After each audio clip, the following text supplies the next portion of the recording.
Man and Superman by G.B. Shaw. Shaw wrote Man and Superman because his friend Walkley asked him to write on the theme of Don Yon legend.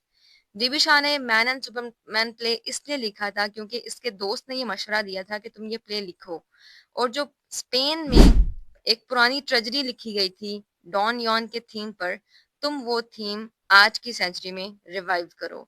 Shaw exhausts his artistic and dramatic ability to give the original legend of Don Yon a modernized and subtle outlook. GB Shah ने अपनी सारी सलाहियतों को इस्तेमाल किया और उसने don Yon को एक नया कॉन्सेप्ट दिया जो कि आज के ज़माने का कॉन्सेप्ट है और जो कि मॉडर्न सोसाइटी से मॉडर्न थीम्स के साथ मैच करता है. मैन एंड सुपरमैन की बात करें तो इसका दूसरा जो नाम है वो है comedy of purpose. Man and Superman is a comedy of purpose. That play has humorous and comic instances, but they have purpose. So इसमें बहुत ज़्यादा मज़ाहिया एलिमेंट्स ऐड हैं, बहुत ज़्यादा मज़ाहिया डायलॉग्स ऐड किए गए हैं, लेकिन इन डायलॉग्स का और इन एक्शंस का कोई ख़ास मकसद है. Shaw uses them to satirize the institution of marriage and love. Shah ने ख़ास तौर पे फ़नी एक्शंस को और फ़नी डायलॉग्स को इसलिए यूज़ किया कि वो शादी जैसे इंस्टीट्यूशन को तनकीद का निशाना बना सके, उसकी खामियों को आपके सामने बयान कर सके. Through comedy of purpose he puts fourth his theory of creative evolution and life force. तीसरा इसका मकसद क्या था कि उसने इसलिए मैन एंड सुपरमैन लिखा कि वो अपने मकासद, अपने थीम्स, अपना जो नुक्ता नज़र है वो बयान करना चाहता था. उसने इसमें दो एलिमेंट्स बयान किए. Number first is creative evolution, कि इंसान एक मुसलसल तख्लीक में आने वाली मखलूक है. लाइक क़यामत तक इंसान जो है वो आते ही रहने हैं, till the end of the world. And life force is a sort of energy जो कि आपको अलाइव रखती है, जो कि आपको मोटिवेटेड रखती है. Let's have a look at the philosophical aspects of man and superman. Divisha has presented Tanner as a new man. उसने टैनर को एक नया लुक दिया कि आज का इंसान, आज का मर्द कैसा मर्द है. And as a new woman का कॉन्सेप्ट दिया. लाइफ फोर्स फिलोसफी की उसने बात की अपने इस प्ले में. Shaw's theory of creative evolution, इसको आप देखेंगे इसके प्ले में. Views about marriage and love, उसने कहा कि marriage and love they are really weak in itself. Concepts about hell and heaven, उसने हेल का पूरा कॉन्सेप्ट ही अपसाइड डाउन कर दिया. उसने कह दिया कि हेल जो है वो सुकून की एक चीज है, लाइक वहां पे कुछ भी करना नहीं पड़ता है एटलीस्ट आपको. So let's have a look at the concept of life force. Life force is the energy that is omni present in the play. पूरे के पूरे प्ले में आपको एक ही चीज नजर आएगी कि life force, energy. It drives man to be better than he is. इस एनर्जी का मकसद क्या है कि इंसान को जैसा वो है उससे बेहतर दिखाना या उसे बेहतर प्रेजेंट करना. It forces women to find man who may serve her as a boa constrictor counterpart.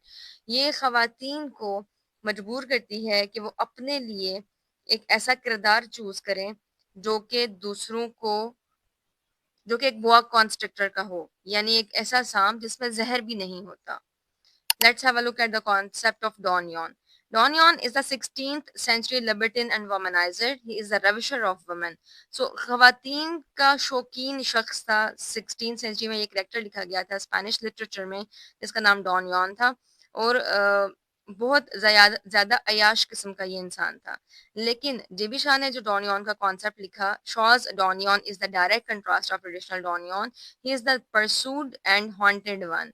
So GB Shaw ने जो डॉनियन लिखा, ये ऐसा शख्स है जिसका पीछा किया जाता है, जिसके पीछे पड़ा जाता है, यानी खवातीन इसके पीछे पड़ती हैं, आज के मॉडर्न मैन के पीछे. This is the concept of Tanner as a new man he has given in his play Man and Superman. Let's have a look at Jack Tanner. Jack Tanner is the philosophical cum intellectual protagonist of the play. So इस play का main character है, ये आपको बड़े फलसफियाना अंदाज में अपने ख्यालात का इजहार करता हुआ नजर आएगा. He is the modern Don Juan who is the mouthpiece of GB Shaw. GB Shaw के ख्यालात को, उसके एहसासात को, उसके अकायद को बयान करने वाला ये आज का डॉन यॉन है. Jack Tanner is often named as John Tanner in the play. So इसको दो नामों से पुकारा गया इस प्ले में. Anne Whitefield. Anne Whitefield is a type character who possesses the build fury to follow her goal. Anne Whitefield खवातीन को रिप्रेजेंट करने वाली एक टाइप कैरेक्टर है जिसके अंदर एक ऐसी फोर्स मौजूद है कि वो अपने मकसद को हासिल कर कर रहेगी. She represents every woman who is pursuer and haunter whose main goal is to fulfill nature's behest, that is creation and reproduction. So ये हर खातून को रिप्रेजेंट करती है. क्यों? क्योंकि ये पीछा करती है और ये अपने शिकार को तलाश करती है अपने मकसद को हासिल करने के लिए. और इसका मकसद क्या है? जो नेचर ने इसको मकसद दिया है. नेचर ने एक औरत को क्या मकसद दिया है? कि वो एक नए इंसान को जन्म दे और वो इस अर्थ पर ह्यूमैनिटी को रिपेलिश करे, उसको मल्टीप्लाई करे. Anne rejects Octavius. Octavius is a romantic poetic fellow who is ruled by his heart's illusion. Octavius एक ऐसा ख्यालात की दुनिया में रहने वाला इंसान है जो कि अपने दिल को फॉलो करता है. Anne rejects him because of his idealism. उसकी इसी ख्यालात की दुनिया में रहने की वजह से या आइडियलिज्म की वजह से, अनरियलिस्टिक होने की वजह से Anne उसको रिजेक्ट कर देती है. By marrying Octavius, Anne could not be able to fulfill nature's purpose. So Octavius से शादी करने की वजह से Anne जो है वो नेचर का मकसद पूरा नहीं कर सकती थी.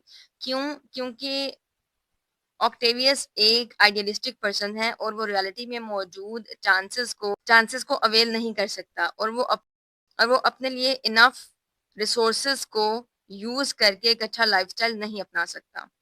Let's have a look eight views about hello. In act 3, Tanner as Don Yon expresses his views about hell. So Tanner जो है वो अपने ख्यालात का इजहार कर रहा होता है एक्ट 3 में. वो ये कहता है it is a place of justice, love and other several virtues. कि जहन्नुम जो है वो इंसाफ की जगह है, मोहब्बत की जगह है और इसमें बहुत सारी खूबियां पाई जाती हैं. It is the complement player and comforts who are inactive. So ये उन लोगों के लिए बड़ी खुशी की, बड़ी पुरमसरत और बड़े सुकून करने की जगह है जो कि इनएक्टिव है, जो कि किसी भी तरह का अपनी जिंदगी में एक्शन नहीं चाहते. For Tanner this place does not serve any purpose, he leaves hell in the pursue of greater purpose. Tanner जो है उसके अंदर लाइफ फोर्स मौजूद है और वो बेहतर से बेहतरीन की तलाश में आगे बढ़ना चाहता है जो कि ऑक्टेवियस नहीं बढ़ना चाहता. जैक इसलिए एन वाइल्डफील्ड ने ऑक्टेवियस की जगह पर टेनर को चूज किया और टेनर ने हेल को छोड़ दिया. क्यों? क्योंकि वो एक्टिव रहना चाहता है. उसके अंदर जो लाइफ फोर्स है वो ये चाहती है कि वो बेहतर से बेहतर गोल अचीव करे. He does not want to be inactive at least. Hell में जो कैरेक्टर्स हैं, the devil, the statue, Ana de Ulloa and Don Juan, ये सारे रिप्रेजेंट करते हैं आपके प्ले में मेंडोजा को, मिस्टर रैमस्टन को, एन वाइल्डफील्ड को एंड जॉन टेनर को रिस्पेक्टिवली. डीबी शाह ने एक कॉन्सेप्ट दिया है आपको उबरमेंट का. उबरमेंट मीन्स सुपरमैन और super human who is not in existence yet. ऐसा इंसान जो भी वजूद में आया ही नहीं. He is the man of higher rank and thus bears stamp of individuality. ये एक ऐसा इंसान है जो बहुत आला दर्जे पर है और उसकी अपनी एक इनफरादियत है, यानी उस जैसा कोई नहीं. He exercises unconventional lifestyle. He is not the part of main stream society. तो उबरमैन एक ऐसा करेक्टर है जो कि गैर रिवायती है और उसमें इंफरादियत बहुत ज्यादा है और वो मेन स्ट्रीम सोसाइटी से बिल्कुल हट कर है, उससे बिल्कुल अलग है. हेनी Straker. In Cockney accent, Henry is the class conscious new man who is aware of his superiority in the world of machines. So ये machines की दुनिया को जानता है और अपने आप को उसका बड़ा माहिर कंसिडर करता है. और एनरी जो है क्लास कॉन्शियस बंदा है. वो अपने आप को, अपने हुनर को पहचानता है और वो कहता है कि मैं बादशाह हूँ इस फील्ड का. He is the man of fine wit and humour. बड़े अच्छे मजाक करता है और बड़ा अच्छा लफ्जी और हाजिर दिमागी से जवाब देता है. He has knowledge about machines and women also. So खवातीन के बारे में भी अगर उससे बात कर ली जाए या मशीन्स के बारे में बात कर ली जाए तो वो बहुत महारत से हर बात को डील करता है. Motive of respectability.